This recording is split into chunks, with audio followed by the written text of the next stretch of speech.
করে এই মজলিসে আসার তৌফিক দান করেছে। এজন্য অন্তরের অন্তঃস্থল থেকে কালিমাতুশ শুকর আদায় করে বলি আলহামদুলিল্লাহ। মুহতারাম হাজিরিন, আপনারা জানেন যে ইব্রাহিম আলাইহিস সালামের মাধ্যমে আল্লাহ রাসূল সাল্লাল্লাহু আলাইহি সাল্লাম আল্লাহর পক্ষ থেকে যে ইলমটা নিয়ে আসেন, যে বাণীটা নিয়ে আসছেন, সেই বাণীতে মানব জাতির কল্যাণ নিহিত। আজকে মানুষ তা না জানার কারণে, মানুষ এই সঠিক জ্ঞান না থাকার কারণে তারা আজ বিভিন্ন বিভ্রান্তিতে লিপ্ত হচ্ছে। তারা কোনটা শিরক কোনটা বিদআত তার মধ্যে পার্থক্য রাখছে না, কোনটা হক কোনটা বাতিল সেটা তারা দেখছে না, কারণ তাদের মাঝে এই সঠিক জ্ঞানটা নাই। যখন উমর রাদিয়াল্লাহু তাআলা আনহু, আবু বকর রাদিয়াল্লাহু তাআলা আনহুর মাঝে সঠিক জ্ঞানটা ছিল না, তখনই উমর রাদিয়াল্লাহু তাআলা আনহু বের হয়েছিল যে নবীকে হত্যা করবে। যখন তাদের মাঝে এই জাহেলিয়াতের যুগে নবী করিম সাল্লাল্লাহু আলাইহি ওয়াসাল্লাম ইসলামের আলো, ইসলামের জ্ঞানগুলো মানুষের মাঝে ঢোকাচ্ছেন, মানুষকে পাঠ করে শোনাচ্ছেন, তখনই মানুষ আলোকিত হচ্ছে। ওই 1400 বছর আগে থেকে এভাবে ধারাবাহিকভাবে আসছে, আস্তে আস্তে আজকেও আসছে। ইসলামিক কিছু কথা বলবো, যতটুকু সম্ভব যে কথাটা আপনাদের উপযোগী মনে হয়, ভালো মনে হয়, এতটুকু আমল করলে আলহামদুলিল্লাহ। নবীজির হাদিসে আসছে অল্প আমলই নাজাতের জন্য যথেষ্ট হইবে। লা তুশরিক বিল্লাহ, শিরিক করা যাবে না। শিরিকের গুনাহ ছাড়া হাসরের ময়দানে সমস্ত গুনাহগুলো আল্লাহ চাইলেই মাফ করে দিবেন, একমাত্র শিরিকের গুনাহটাই রয়ে যাবে। আমি যে একটা তেলাওয়াত করেছিলাম, আল্লাহ সুবহানাহু ওয়া তাআলা বলেন, কামা আরসালনা ফীকুম রাসূলাম মিনকুম আইয়াতলু আলাইকুম আয়াতিনা, তোমাদের মধ্য থেকে তোমাদের কাছে একজন রাসূল প্রেরণ করেছি। তোমরা জানোনি কেন প্রেরণ করেছি? তোমরা হক বাতিল বোঝো না, খারাপ ভালো বোঝো না, আলো অন্ধকার চিনো না। আল্লাহ সুবহানাহু ওয়া তাআলা পরে কায়েতে বলেন, ওয়ালাকাদ যারানা লিজাহান্নামা কাসীরাম মিনাল জিন্নি ওয়াল ইনস লাহুম কুলুবুন লা ইয়াফকাহুনা বিহা ওয়া লাহুম আ'য়ুনুন লা ইবসিরুনা বিহা। আরে মানুষ, আমি তো জান্নাতকে তৈরি করেছি মানুষদের জন্য, জিনদের জন্য। সুতরাং তোমরা কি করে গুনাহ করো, কি করে তোমরা ইসলামিক কার্যকলাপ থেকে দূরে থাকো? তোমরা কি ভুলে গেছো আল্লাহর আয়াত, আল্লাহর নির্দেশন, ওয়ালাকাদ যারানা লিজাহান্নামা কাসীরাম মিনাল জিন্নি ওয়াল ইনস, আমি জাহান্নামকে কেবল তৈরি করেছি মানুষ এবং জিনদের জন্য। কোন গরু ছাগল জাহান্নামে যাবে না, কোন পশু পাখি, কোন জীবজন্তু জাহান্নামে যাবে না। হয়তো তাদের বিচারের সময় তোলা হবে, কিন্তু জাহান্নামে যাবে না। কেন জাহান্নামকে মানুষের জন্য তৈরি করা হয়েছে? লাহুম আয়ুনুন লা ইবসিরুনা বিহা, তাদের চোখ রয়েছে, দেখেও দেখে না। তারা জানে যে এখন এই কাজটা করলে গুনাহ, এই কাজটা করলে আমার রব আমার প্রতি অসন্তুষ্ট থাকবে। তারা জানে যে আমার প্রতিবেশীর হক আদায় করতে হবে। তারা এইসব দেখা সত্ত্বেও তাদের সামনে ইসলাম বিরোধী কথা বলে, তাদের সামনে কুরআন অবমাননা করে, তবুও তারা কথা বলে না। লাহুম আয়ুনুন লা ইবসিরুনা বিহা, আল্লাহ তাআলার আয়াতে আল্লাহ বলছেন তাদের চক্ষু রয়েছে, কিন্তু তারা দেখেও দেখে না। আরে তাই না, আল্লাহ তাআলা বলেন লাহুম আযানুন লা ইয়াসমাউনা বিহা, ভাইরা আমার, তাদের কর্ণ রয়েছে, শুনেও শুনে না।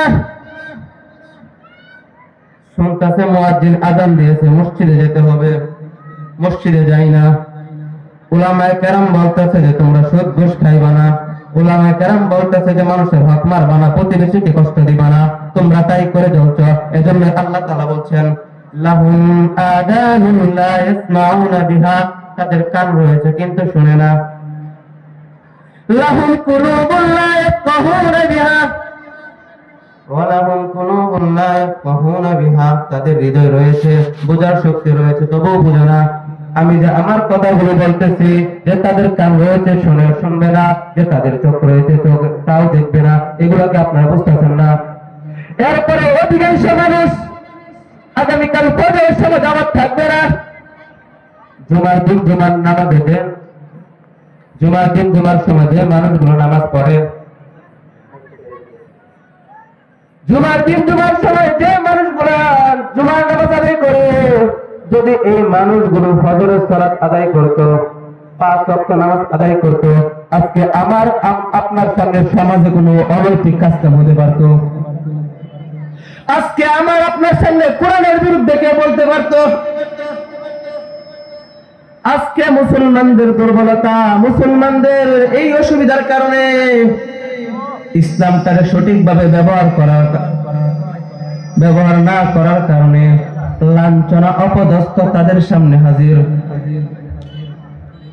ভাইরা আমার, যা বলছিলাম, আব্দুল্লাহ বেটা মুহাম্মদ সাল্লাল্লাহু আলাইহি ওয়াসাল্লাম যে আল্লাহ প্রদত্ত জিবরাইলের মাধ্যমে যে আলোটা নিয়ে আসছেন, সেটা নিয়ে আসার আগে মানুষের মাঝে তিনি রাহমাতুল লিল আলামিন বিশ্বাসী নামে পরিচিত ছিল, আমানতদার হিসেবে পরিচিত ছিল।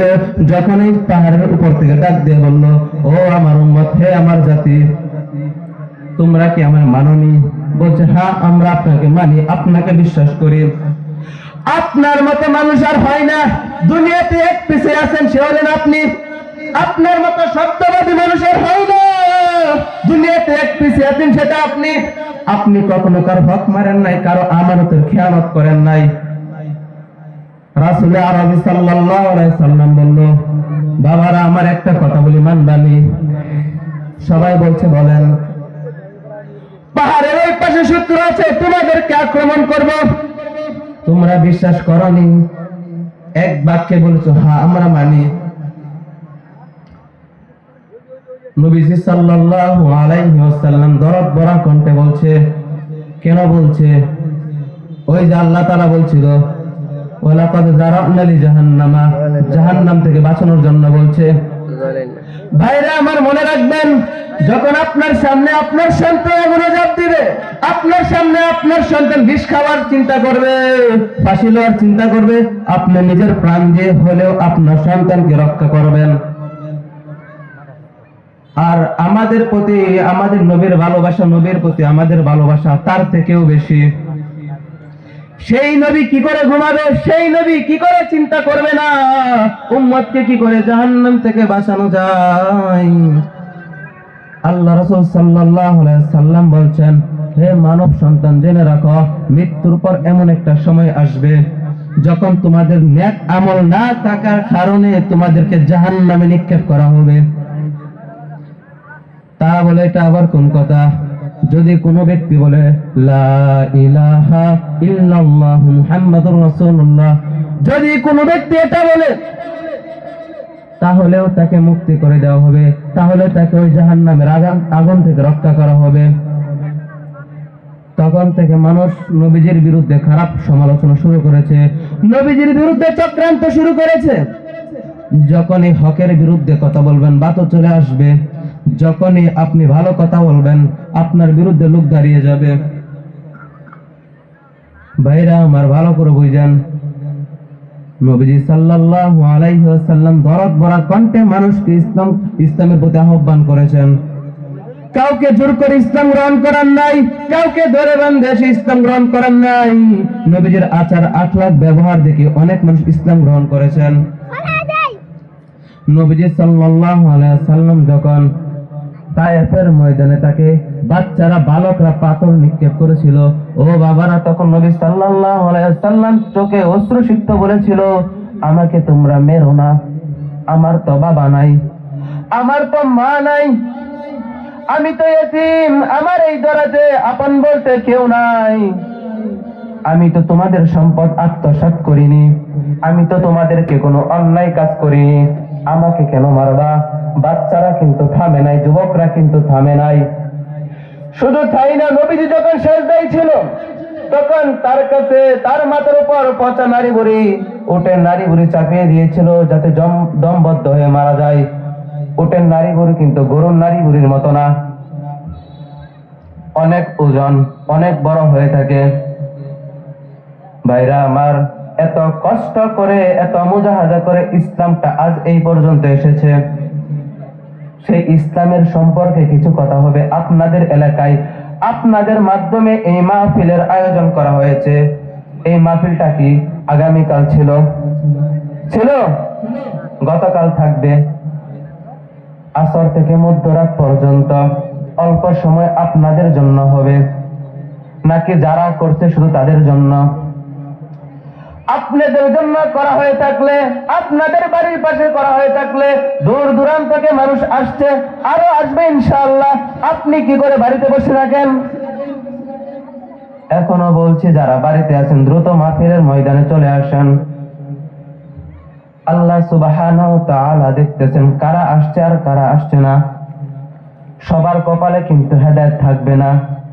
সবাই যে মুসলিম, সবাই যে জান্নাতে যাবে, বিষয়টা কিন্তু এরকম না।